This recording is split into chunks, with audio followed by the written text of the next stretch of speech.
பையன் எப்படி விழுந்தான்னு தெரியுமா? எனக்கு தெரியாது சார்.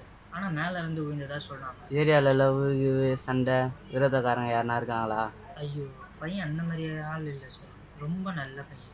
எனக்கு தெரிஞ்ச வரைக்கும் அவன் அப்படிலாம் பண்ண வாய்ப்பே இல்லை. Good evening sir. பாடி இங்கே தான் சார் வந்தது. பாடி விழுந்து எவ்வளோ நேரம் ஆச்சு? ஒரு 1/2 hour இருக்கும் சார், மேலேருந்து கீழே விழுந்து.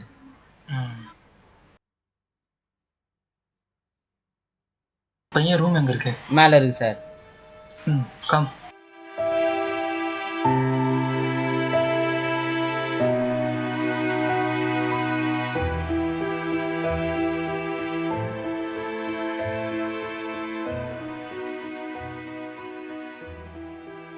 பாண்டியன் சார், பையன் யாரையாவது லவ் பண்ணியிருக்கானா?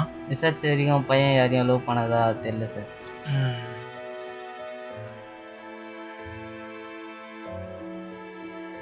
ஃப்ரெண்ட்ஸ் அண்ட் ஃபேமிலி சர்க்கிள்ஸில் விசாரிச்சு பார்த்தீங்களா? விசாரிச்ச வரைக்கும் அவன் பெருசாக அவனுக்கு கிடைக்கல சார். ஸ்கூல்லையும் ரொம்ப அமைதியான பையன் தான் சார் சொல்கிறாங்க. அவனுக்கு ஃப்ரெண்டுன்னு பார்த்தா ஒருத்தன் தான், அவனுக்கும் எதுவும் தெரியலன்ட்டான் சார்.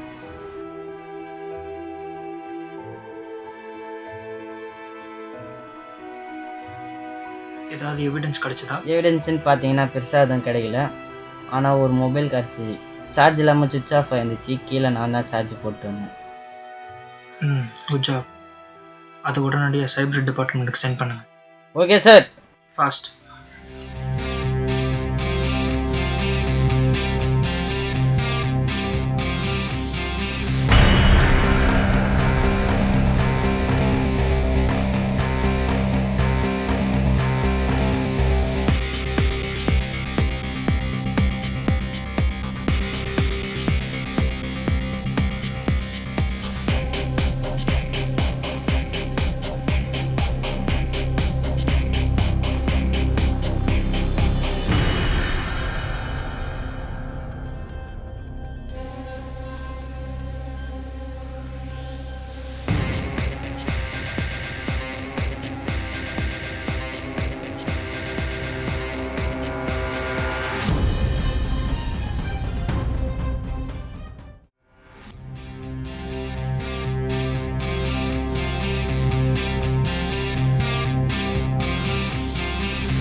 சொல்லுங்கள் பாண்டியன். சார், உங்களுக்கு ஒரு வீடியோ ஒன்று அனுப்பிச்சிருக்கேன், அது உடனே பாருங்கள் சார். ஓகே, இது உடனே பார்க்குறேன்.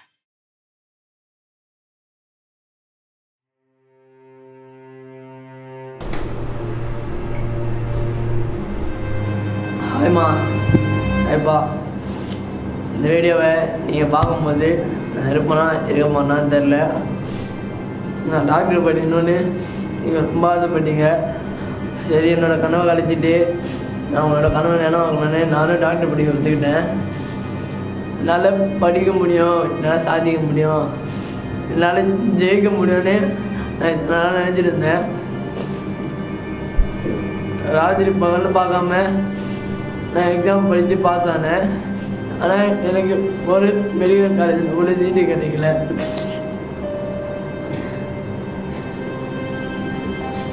என்னால் சாதிக்கவும் முடியல, என்னால் ஜெயிக்கவும் முடியல. நான் செஞ்சதுக்கப்புறம் அவங்க தான் காரணம், எங்கே தான் காரணம், அவங்களே பழி போடாதீங்க. என் சாவுக்கு நான் தான் காரணம். என் மூளை ரொம்ப குழம்பு போயிருக்கு. நான் கிளம்புறேன்.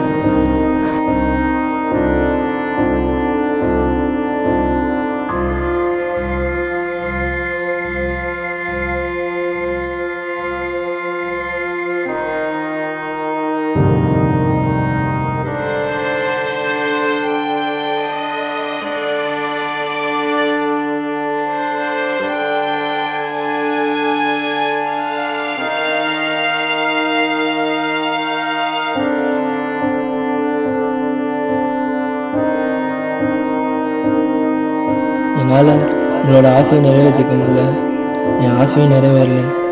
அப்புறம் எதுக்கு நான் இந்த உலகத்தில் வாழணும்? சாரி அம்மா, அப்பா.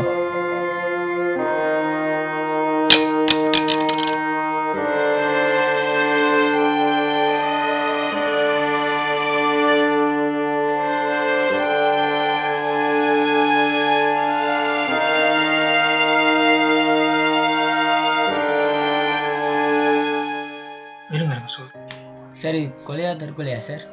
இது ஒரு தற்கொலை தான். சார், தமிழகத்தை தொடர்ந்து இந்த மாதிரி தற்கொலைகள் நடந்துட்டு வருது. இதுக்கான காரணம் என்ன சார்? பயம், எக்ஸாம் பயம், முக்கியமாக பெற்றவங்களுடைய தப்பு. பெற்றவங்க எப்படி சார்? ஆமாங்க, தன்னுடைய பையன் இன்ஜினியரிங் படிக்கணும், டாக்டர் படிக்கணும், அதை படிக்கணும், இதை படிக்கணும்னு சொல்ல தெரிஞ்ச அவங்களுக்கு பசங்களோட மனசை படிக்க தெரிலங்க. கடந்த 5 ஆண்டுகளில் மட்டும் மாணவர்களோட தற்கொலை வீதம் 75% உயர்ந்திருக்கு. இதுக்கு என்ன காரணம்னு நினைக்கிறீங்க? எக்ஸாம் பயம். சரி, தடுக்க வழி இல்லையா சார்? மாணவர்களுக்கு ஒன்று சொல்லிக்கிறேன், நம்ம உசுரை விட நம்ம எழுதுகிற எக்ஸாம் ஒன்றும் பெருசு கிடையாது. எக்ஸாமில் ஃபெயில் ஆகிட்டா திருப்பி எழுதி பாஸ் ஆகலாம். ஆனால் லைஃப்பில் பாஸ் ஆகிட்டா திரும்ப வரணும்னு நினச்சாலும் வர முடியும். தேர்வு, மதிப்பெண் இது மட்டுமே வாழ்க்கை கிடையாது. வாழ்க்கையில் சாதிக்கிறதுக்கு எத்தனைகளோ வழிகள் இருக்குது. நீ சாதிப்பனா, நீ நம்பு.